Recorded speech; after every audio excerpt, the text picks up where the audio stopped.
Hello, everyone. Welcome to the Nesha Mom Show, where we talk about issues or struggles or happy times, the things that parents go through, mothers go through, fathers go through, um, and just kind of giving ideas on how to have a child. I have a 4-month-old little baby boy. He's growing, getting a little more active and alert, and he's really such a joy. So, last time we had a segment discussing goals and setting goals, and we had a classy tip. We had my sister, Shalise, aka Classy, from the Classy Knickknack Show, come on and kind of give some tips about setting small goals and attainable goals that might be for you, whether it's washing the dishes or things of that nature. Today, I want to talk about how to incorporate the baby into your life. Um, when I started wanting a baby, my mom used to always tell me, when you have a child, your life is not over. The child doesn't just necessarily dictate your life. You have to incorporate the baby into your life. Now, of course, a lot of things are going to change. You can't do, as many of you may know, you can't do the same things you used to do. You can't go the same places you used to go. You don't have as much freedom. Of course, you don't get as much sleep. So your life is definitely going to significantly change. But I just kind of want to give some things that I've been doing that help me to still do the things that I desire in my life. Some of the things that I enjoy, still being able to balance mommy life and Nisha life, especially with me being a mother that is not ready to I'm not ready to drop my baby off or the baby to be babysat by anyone yet. I'm with him basically every day, all day. Sometimes his dad does get him and give me a break, or family comes over to give me a break. But I'm not at that point where I'm just going to drop him off at grandma's house or auntie's house or, the babysitter's house. We're not ready for that yet. So, some things that I've been doing. I was a little nervous to drive with him initially, but in the area I live in, I've got a Kroger across the street. There's a restaurant up the street. So sometimes the baby and I will go to Kroger, and I'll even make that an outing. I tie him up in his Moby. I take my time, browse around. I feel like I'm at the mall or something. Um, Go browse around at the Kroger. That's an outing for me.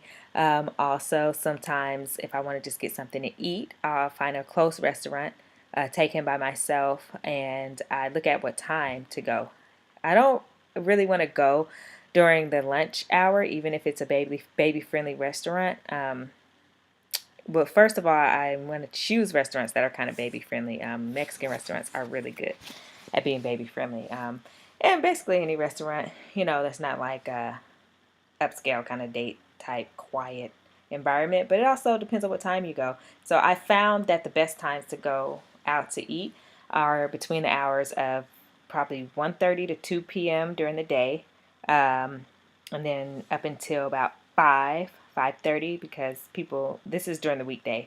Now people um, that work have gone to lunch at that 12 o'clock hour time. So you miss the lunch rush, and then people get off at 5 o'clock. They're sitting in traffic. So even if you go eat at 5, the restaurant is probably going to be empty. So a lot of times I'll wait till around 1:30, leave my house, go up the street with the baby, and we'll go eat lunch. We'll go have Mexican. The restaurant's basically empty. He likes to get out. He loves getting out the house now. He makes it really easy for me. But and then when I go, I get a booth so I can kind of have my privacy. If he needs to eat, I can kind of have my little corner that I'm in. So I always ask for a booth instead of a table. That's a little trick that I've learned as far as eating. Even on weekends, 2 o'clock is a good time to go out to eat with your baby, because the restaurants are basically empty at that time. And so I don't think there's anything wrong with going to a restaurant when it's crowded, but you just feel a little more relaxed. If the baby starts crying, or, you'll have people looking at you, or, oh, is the child all right? If your baby does decide to flip out, it's not a big deal because the restaurant is basically empty. Also, I go to a lot of outings with my husband or my mom or a friend, and so that's much easier. just to go to the store or, any time of the day. But in regards to when my husband's at work or if I don't have someone to take me or go with me, that's kind of what I do on my own. Now, a lesson I did learn, one time my husband was off work and it was a weekday around 12 o'clock and he wanted to go get something to eat. But he said maybe we should get the food to go because this area has a lot of corporate people on lunch break and I don't really want to bring a baby in there. But me being a Leo, I'm very strong personality, and when I want to do something, I'm going to do it. I said, I don't care. I'm bringing my baby in there because, I shouldn't have to not experience this because I have a baby. He's going to be all right. And so we went. The baby was really hot that day. He started screaming in the car, but I figured when we got him out, he was going to stop crying. We go in the restaurant. It's quiet. Bunch of corporate people eating lunch. The baby is screaming, newborn baby crying. Everybody looks directly at us. So I said, okay, let's go back outside. Went back outside. I fed the baby. He was still fussing. So we ended up going to the car, getting the menus, and eating the food in the car because we had some other stops to make. So even my sister kind of checked me on that, like you might have wanted to listen to your husband on that one. If you or your husband or spouse have a or significant other have an instinct or feeling about something like maybe we shouldn't bring the baby here, do that. I would say follow that instinct. Um, Another thing that I learned is there's a window of time, and a lot of you probably can relate to this. When I have to leave, I changed the baby's diaper. I fed him, giving him some milk. Okay, we're in that window of time. Let's go. He's gonna sit in the seat. He's gonna be quiet. Because sometimes if you miss that window of time, it might take you an hour to get out the house. But and then even sometimes I like to tie him up in his Moby and take him for a walk around the neighborhood. He likes outside. He likes looking at the trees. He likes the wind. Or even we took him to walk on the trail. And then just learning your baby as well, because I know that he only has a certain amount of time that he's going to sit in his car seat. And the way the stroller is set up, it's a car seat that you clip onto the stroller. And so when we go for a walk, I'm not going to put him in that car seat. I'm going to tie him in a Moby. Or if we're going to the store and he's already ridden in the car seat, once we get to the store, I put him in that Moby and walk around the store with him in the Moby and then put him back in the seat. Because if I keep him in that seat and then put that in the cart, that's like car seat time that I'm taking away from in the car when I need him to really stay in there. So I just learned how to do those tricks. I always have my Moby already tied on before I leave the house so I could just get him out the seat, put him in there, go into the store. And then at the restaurant, sometimes I like to keep him in a stroller and then he'll cry after a while to get out.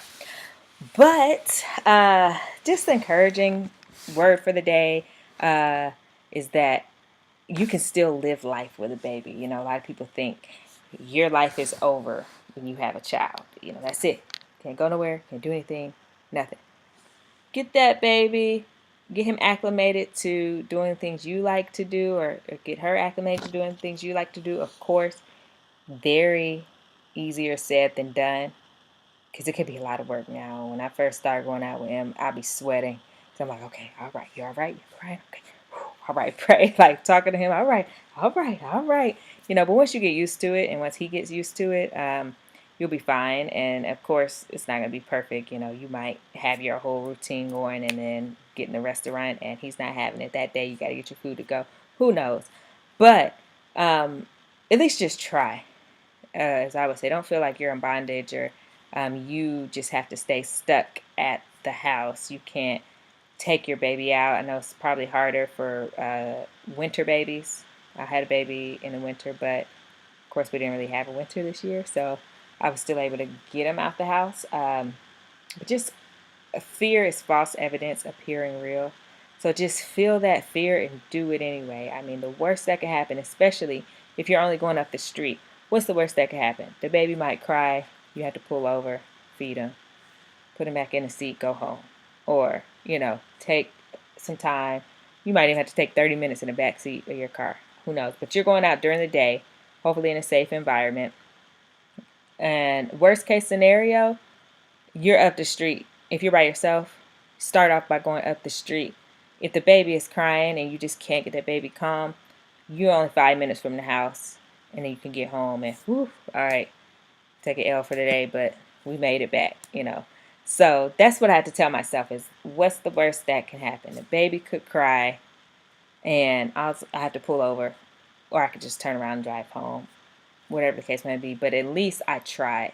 And taking those baby steps first, like even now, I don't drive 30 minutes by myself with him yet, but I might drive 10 minutes by myself, just inching my way out. So taking baby steps, I would encourage doing that. Like, oh, okay, we went across the street. Woo, accomplishment for the day. Okay, let's drive out a little further. Drive out a little further, and whatever you feel comfortable. I don't know. You might be one of those moms that drive an hour for the first time and be fine. I don't know, but do what's best for you, and feel that fear. Do it anyway and incorporate the baby into your lifestyle and what you like to do. So, God bless you guys. I hope you enjoyed that segment. And let me know if you have any suggestions or you want to talk about any topics or if you want to add to this conversation. Please subscribe to the Favor Health Show. I will also have some videos coming out soon about healthy eating and baby food. So look out for that. And thanks for watching the Nesha Mom Show.